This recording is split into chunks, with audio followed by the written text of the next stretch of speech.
Well, guys, I haven't smoked for a long time, but today we're gonna find out when did the humans first ever started getting blazed. We're gonna take it back and see when it started. Cracked open a 27,000-year-old coffin in the deserts of western China. Inside was a man, blue-eyed, about 45 years old. The man was buried with a harp and a set of horse bridles, and almost 2 pounds of marijuana that had somehow stayed green for 27 centuries in the ground. The tomb belonged to a shaman, and the Damn, still fresh after 27 centuries? That must be that gas right there. It's not drying out. marijuana was a going-away gift. The gentleman who packed this man made sure he'd have enough supplies for the other side. But he wasn't the first person to use this plant. The story starts about 12,000 years ago. Somewhere in East Asia, humans were just starting to figure out farming, and one of the first plants they looked at and thought, let's grow this. That plant was cannabis. Imagine being an ancient farmer and finding a plant that can be turned into rope, woven into clothes, eaten for food, pressed into oil, and used as medicine. That's not a crop. That's the ancient equivalent of finding a Swiss Army knife growing. And that's pretty smart though. If they find a plant, they can use it for multiple purposes. Yeah, can't even tell you what's better. Like, Out of the ground. One of the earliest records of cannabis shows up in an ancient Chinese text called the Pen Tizao Qing, often described as one of the world's first medical handbooks, traditionally attributed to the legendary Emperor Shen Nong. The book recommended cannabis for everything from joint pain to malaria. From China, cannabis spread along the Silk Road. Merchants carried silk, spices, and apparently weed. One of those trade paths ran straight through the Pamir Mountains in Central Asia, and that's where the oldest proof of smoking turned up. High in those mountains, at a burial site called Jirzenkal Cemetery, researchers dug into 8 ancient tombs from around 500 BC. Inside, they found wooden braziers filled with charred stones that had been used to burn cannabis. And this wasn't just whatever grew on the hillside. This stuff was potent, way stronger than wild plants in the area. These people were choosing the strong stuff on purpose. They'd heat the stones, lay the cannabis on top, and everyone would breathe in the smoke together while they buried their dead. They were hotboxing funerals 2,500 years ago. Around that same period, a Greek historian named Herodotus was traveling through Central Asia and ran into a group of nomads called the Scythians. The Scythians were it's so crazy how like it was all around the world, not just in one place. Like people were doing it in Asia, in Europe, like in Egypt. It's crazy. legendary warriors. They rode horses, carried bows, and apparently very enthusiastic about their smoke sessions. Herodotus watched them set up small tents, toss cannabis onto red-hot stones inside, and breathe in everything that came off. And Herodotus wrote the whole thing down, his exact words. It smolders and sends forth such. That's an interesting way to smoke it though. Off the stones, not the like rolling it up or nothing. Like just putting it on the stone and inhaling the smoke. Fumes that no Greek vapor bath could surpass it. The Scythians, delighted. Is it just me, or does he sound a little jealous? For a long time, historians figured he was exaggerating. Then in 1947, a Soviet archaeologist named Sergei Rudenko excavated frozen tombs in Siberia that had been sealed in permafrost for over 2,000 years. Inside, they found tent frames, heated stones, and cannabis seeds. Exactly what Herodotus described. He wasn't making anything up. Then, in 2013, another Scythian tomb turned up in the Caucasus Mountains with 7 pounds of solid gold cups inside. When they tested the residue inside those golden cups, they found cannabis and opium. Ancient warriors were mixing substances out of gold 2,400 years ago. Pretty fascinating, right? But 7 years later, they found something even stranger turned up at Tel Arad in Israel. Researchers examined altars from an ancient kingdom of Judah shrine, about 2,700 years old, and they found something interesting. One altar had frankincense, standard offering, but the other had cannabis, and they'd mixed it with animal dung to keep the burn slow enough to release the smoke properly, which means whoever prepared this knew exactly what they were doing. And it wasn't just them. Every culture that came across this plant found a reason to keep it, because your body was already wired for it before you ever touched it. You naturally produce a molecule called anandamide, named after the Sanskrit word for bliss.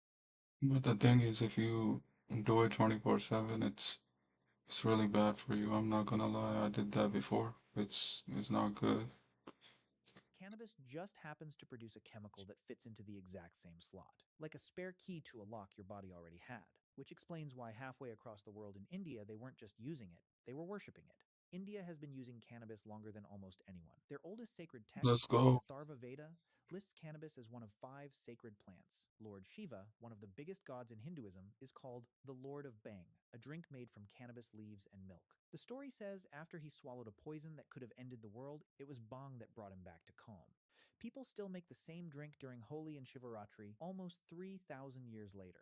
But India wasn't the end of the story. This plant kept moving. In China, around 200 AD, a physician named Hua Tuo mixed cannabis with wine, gave it to his patients, and performed surgery while they felt nothing, 1800 years before modern anesthesia. But being ahead of your time has always been dangerous. Hua Tuo was eventually summoned by Cao Cao, one of the most powerful warlords in Chinese history. Cao Cao suffered from severe headaches, and Hua Tuo was the only man who could treat him. But Hua Tuo wanted to go home. He wanted to practice medicine and treat ordinary people, not spend his life as a personal doctor to a warlord. Cao Cao took that as an insult. He had him arrested, thrown into a prison, executed. In his final days, Hua Tuo tried to pass his writings to a prison guard, but the guard was too afraid and refused to take them. So Hua Tuo burned everything himself. The formula died with him. Nobody has cracked it since. And then there's the story that sounds made up. In the Congo, a warlike tribe discovered cannabis and did something nobody expected. They stopped fighting, stopped killing, reorganized everything around the plant.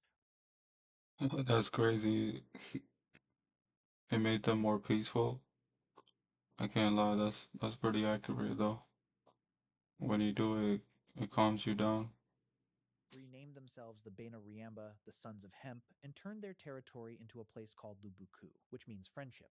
Their greeting became Moyo. Moyo meant two things at once, hemp and life, one word for both, because to them there was no difference. By the time Europeans started colonizing the Americas, cannabis had already been a backbone crop in Europe for centuries. Ships were running on it. It was used to make rope, rigging, and sails. The entire age of exploration was partially held together by hemp fiber, which is the fibrous stalk of the cannabis plant. So when settlers arrived in the New World, bringing hemp cultivation with them wasn't a cultural statement. It was just practical, like bringing wheat. It spread through the colonies fast, but there was a problem. Tobacco was more profitable, and farmers kept choosing it over hemp. The government kept asking them to plant it, but nobody wanted to grow something that paid less. The Virginia Assembly eventually stopped asking nicely and passed a law making it mandatory. Farmers were legally required to grow it. Not encouraged, it was required. That's how essential it was. For the next 2 centuries, cannabis was just part of American life. But everything changed when in 1930, a man named Harry Anslinger became head of the Federal Bureau of Narcotics. He held the job for 32 years. Anslinger tied cannabis to black Americans, Mexicans, and Filipinos, said it made minorities forget their place. This guy also had Damn, that boy racist. a problem with jazz music, claiming their music was satanic, and went after the people who played it. He personally targeted Billie Holiday, not for drugs, but for singing Strange Fruit, a protest song about lynching that made powerful people uncomfortable. He stopped calling it cannabis and started calling it marijuana because the word sounded foreign, and scaring people was the whole point. He kept a folder of made up police reports called the Gore Files, linking weed to violence and insanity. He asked dozens of doctors what they thought. Most said cannabis wasn't dangerous. He ignored all of them and went with the one who agreed. In 1937, the Marijuana Tax Act passed. In 1970, Nixon put it on Schedule 1, the same category as heroin. A plant that humans had been growing since before they learned to write was now, legally, one of the most dangerous substances on Earth. Now listen this. Years later, Nixon's own domestic policy advisor, John Ehrlichman, said something in an interview that put the whole thing in context. He said, the administration wanted to go after two groups, anti-war protesters and black communities. They couldn't make it illegal to be against a war or to be black, but That's they could tie racist. marijuana to one and heroin to the other, criminalize both, and arrest whoever they wanted.